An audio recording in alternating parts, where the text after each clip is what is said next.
Halo guys, welcome back to my channel. Jadi di video kali ini kita akan continue episode selanjutnya, yaitu ngomongin karir di dunia bulu tangkis. Tadi kan kita sebelumnya bikin culture, ya kan, culture bulu tangkis di Indonesia maupun di luar negeri. Dan kenapa setupnya different? Karena kamera gue satunya habis baterai, minta maaf. Jadi kita pakai satu angle aja ya. Jadi di sini gue sama Daniel dari kecil kita sering banget main bulu tangkis. Dan ikut turnamen, walaupun maybe lo pernah menang, gue nggak pernah sih. Gue sedih. Kalian pikir gue pernah menang? Gue nggak pernah. Kagak. Mungkin lu lupa. Enggak, gue nggak pernah. Gue cuma ikut 3 turnamen, udah itu doang. SPH Cup sama 2 di kampung. Dan event ini dia baru ikut berapa bulan ya? Sebenarnya setahun, tapi sebenarnya baru serius. Udah kalau serius 6 tahun.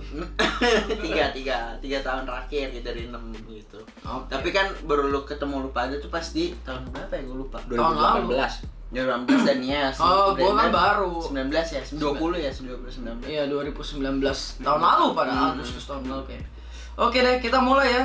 Jadi di sini kita akan ngomong bahasa Indonesia, ngomongin karir di bulu tangkis, dan ada 5 statement yang gue bikin. Yang pertama, apakah orang tua harus pertimbangkan anak-anak mereka menjadi atlet bulu tangkis di Indonesia? Berarti ya Bun jadi orang tua. Berarti statementnya orang tua harus mempertimbangkan. Iya, orang tua harus mempertimbangkan anak-anak mereka dari kecil menjadi atlet bulu tangkis. Oke. Dari lu dah, gimana? Kalau gua iya.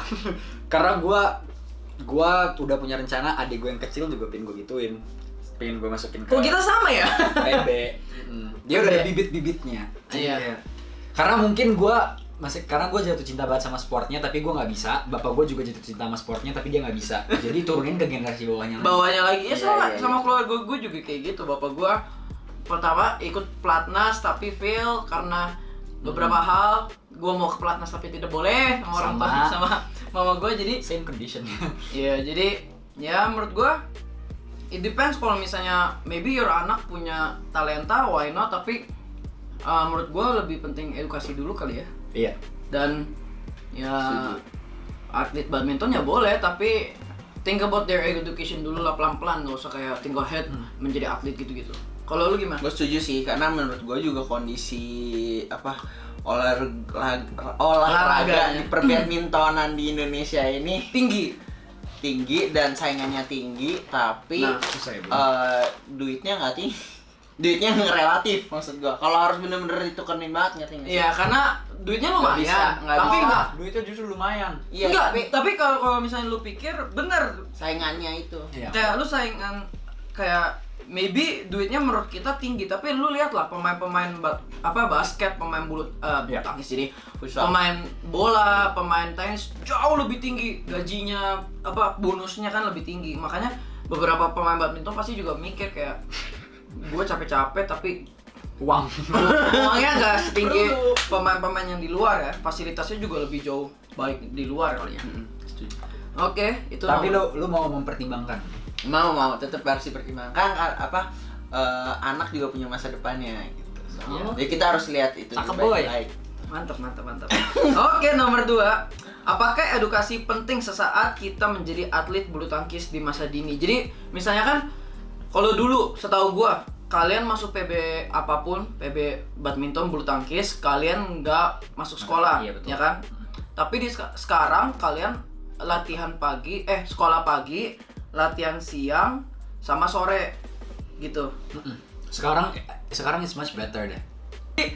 Iya, menurut gue edukasi masih penting karena badminton is not your future. Maksudnya it is your future, tapi there is going to be a stop in the badminton world. Maksudnya kayak bukan badminton worldnya, kayak lu. Soft skill, hard skill tuh harus diseimbangin. Iya, kayak maksudnya bulu tangkis tuh kayak in mid year of your life gitu loh, kayak in maybe umur 20, 19 sampai maybe umurnya 30 ke atas, 35 ke bawah gitu kan.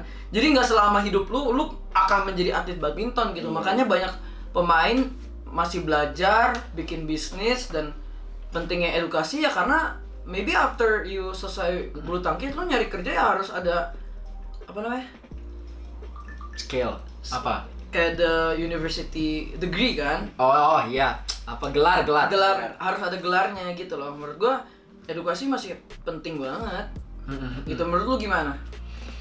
Coba kalau misalkan PB Jarum bisa Nah. bikin apa namanya? Dari dulu. Bukan, maksudnya anak-anak sarjana bisa masuk ke Platnas. Saya mau daftar kalau kayak gitu. Iya. Nggak apa-apa, ikut-ikut aja sembarang, ngetes aja. Karena tapi emang Ais setuju sih, kayak apa namanya,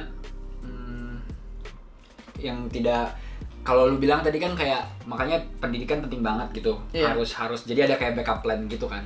Tapi nggak sedikit juga banyak apa namanya atlet-atlet badminton yang udah retire tapi mereka masih tetap berkecimpung di dunia badminton, whether it be misalnya kayak jual-jual alat badminton atau nggak kayak ngelatih juga gajinya juga lumayan, apalagi lu ngelatih overseas gitu. Iya, benar. Gitu-gitu. Jadi kayak Nah itu dia yang ngelatih itu kan tergantung. banyak banget kan pemain-pemain Indonesia, legenda-legenda Indonesia yang pindah Keluar, negara ya. karena gajinya jauh lebih besar daripada di Indonesia. Itu ya maybe di underestimate sama negara ini tuh kayak pelatih di Indonesia tuh maybe gajinya dikit, kita nggak tahu berapa, tapi ya maybe di luar negeri jauh lebih di respect kali ya, gajinya lebih tinggi. Ya susahnya maybe language-nya, culture-nya beda. Kalau gua sih lebih ke arah attitude sih, attitude, skill. Pokoknya kan ada tiga bulatan tuh yang harus nyambung gitu, antara attitude, skill sama satu lagi jeng. kemampuan berpikir juga gitu. Iya, Jadi education. tiga itu di education tuh kita diajarin ketiga itu. Harus Gitu. balance. Sedangkan kalau misalkan kita di badminton kita hanya skill doang gitu, seolah-olah tuh cuma itu doang gitu. Terus Makanya gue bilang PB Jarum buka biar kita udah dapat pengetahuannya. Dapat skillnya dari Anda. Iya gitu. Ya maybe karena kan PB Jarum atau nggak PB yang lain kan mau nyari anak-anak yang muda ya. Dari kecil carinya. Boleh lah. Tuh. Oke. Berarti menurut kalian edukasi itu masih penting ya, walaupun kalian di dunia bulu tangkis mau go profesional, ya kan? Ya, regardless kayaknya di semua aspek kayak pendidikan penting deh, nggak mesti kayak di badminton doang. Semuanya. Iya semuanya ya. Walaupun maybe you guys males belajar atau maybe you guys pikir this education useless, nggak berguna. Ya, maybe di future kalian ngambil karir apa berguna juga kok. Betul. Matematika lu pikir nggak berguna, bisnis bro berguna banget. Iya. Oke, next nomor 3. Mempunyai target menjadi atlet bulu tangkis profesional sampai internasional di Indonesia itu susah banget. Hal yang sulit untuk mempunyai maybe dream on being a professional player sampai go international untuk mengharumkan nama Indonesia. The dream is not hard, it's very easy. You can just dream, right? Iya benar juga sih. The reality, The reality susah ya. susah. Tapi nggak apa-apa guys, bermimpi dulu. Bermimpi itu gratis. Ketat banget gitu. Gue juga ketat banget sih. Banyak banget yang kayak kalau dulu mungkin lebih loose gitu. Enggak, dulu lebih ketat menurut gue daripada sekarang. Karena sekarang bisa dilihat lebih banyak banget yang diturunin sama orang Indonesia, sama Indonesia kan. Biasanya dulu tuh kayak pemain ganda campuran tuh dikit. Satu. Sekarang bisa lebih dari 1, 2, 3. Ya kan, terus pemain tunggal putrinya Indonesia yang sekarang mati sih menurut saya. Iya. Iya nggak sih? Tunggal putrinya Tunggal lagi putrinya yang turun lagi banget. shut off. Sesudah Susi Susanti udah agak susah kali ya.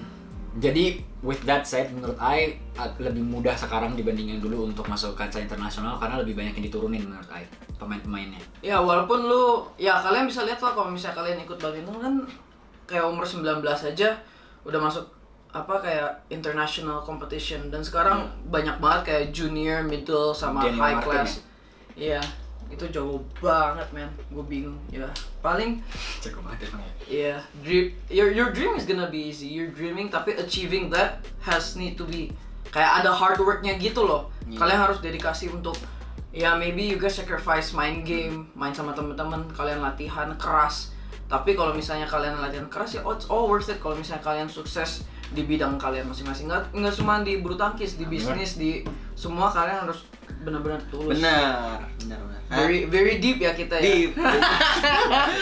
Jadi ketulusan Condolences aja. Ketulusan itu membuat suatu pengalaman itu membuat suatu perubahan. Gila. Hashtag Ivan Pastor. Iya, anjay. Berarti Ivan apa tadi? Agree ya? Agree. Kalau dreamnya easy tapi achieving it is hard karena di Indonesia banyak banget anak-anak muda yang kepengen jadi atlet badminton. Banyak banget. Banyak Saya juga masih mau sekarang. Saya juga pengen sih, dreamnya Kalau saya. PB Jarum. PB Jarum. Saya dari kecil main. PB Jarum, kontak email saya boleh. Gak usah jadi pemain bulu tangkis juga gak apa-apa sih. Jadi karyawan di sana, jadi ngumpulin kok gitu nggak apa-apa. enggak juga. Jadi konten kreator di sana boleh. Iya, boleh. Boleh. Oke, next. Nomor 4, menjadi atlet bulu tangkis tidak memungkinkan sukses di masa depan kalian. Jadi maybe kayak you guys menjadi atlet badminton, tapi it doesn't determine whether or not you're successful or not in that like your athlete era gitu kali ya. Nah itu dia, maksudnya sukses itu apa di pergolongan badminton, di dunia badminton. Kayaknya beda-beda deh. Menurut lo apa? Sukses di pergolongan badminton. Sukses di Kalau menurut gua sih bagaimana maksudnya kita merasa main, maksudnya kita udah bisa berhasil apa yang sesuai tujuan kita gitu. Kayak Misalkan gua pengen misalkan smash bisa, apa semua bisa, terus habis itu udah sampai juga ngelawan orang lain dan dapat pengalaman dari situ, dan kita berhasil, maksudnya gue berhasil nih achieve yang gue mau gitu. Ngerti nggak sih? Menurut gue itu udah satu kesuksesan sih, karena kalau kesuksesan itu diukur dari materi juga, menurut gue itu bukanlah sebuah kesuksesan yang real gitu. Ngerti nggak sih? Itu pemotivasi aja gitu. Itu gue setuju kalau nggak ada tuntutan dari PB kita misalkan gitu. Biasanya kan kalau misalkan lu dikirim lomba, biasanya ada tuntutan kayak lu harus menang misalkan gitu.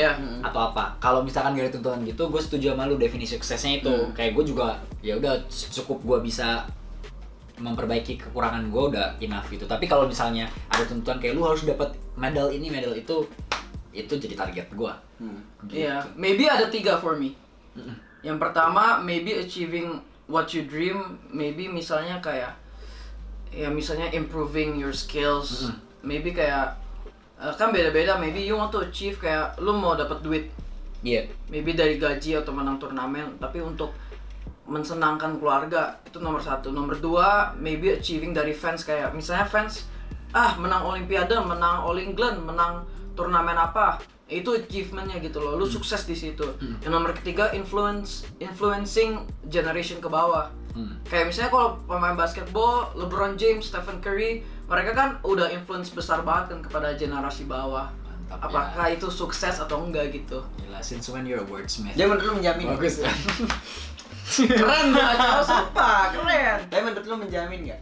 Menjamin enggak menurut gua. Karena banyak pemain bulu tangkis yang ya namanya juga manusia kali ya, mereka juga punya kena mental kali ya. Maybe kalah-kalah terus mereka jadi kayak aduh, emang gue bisa gitu di kayak lingkungan perbulu tangkis ini. Banyak lah, ada beberapa event yang sekarang udah sukses, mereka juga pernah di area itu kayak kan kalah-kalah terus.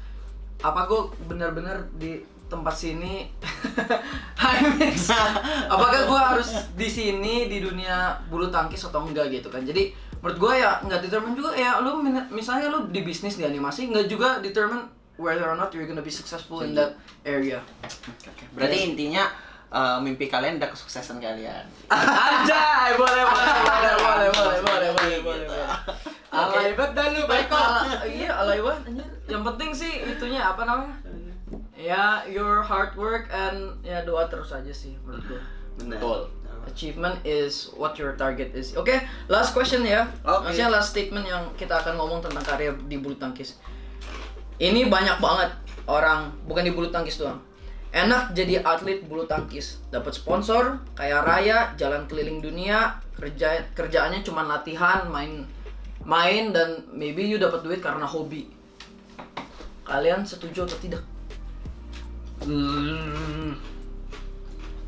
Gue sih jelas-jelas enggak. Kenapa?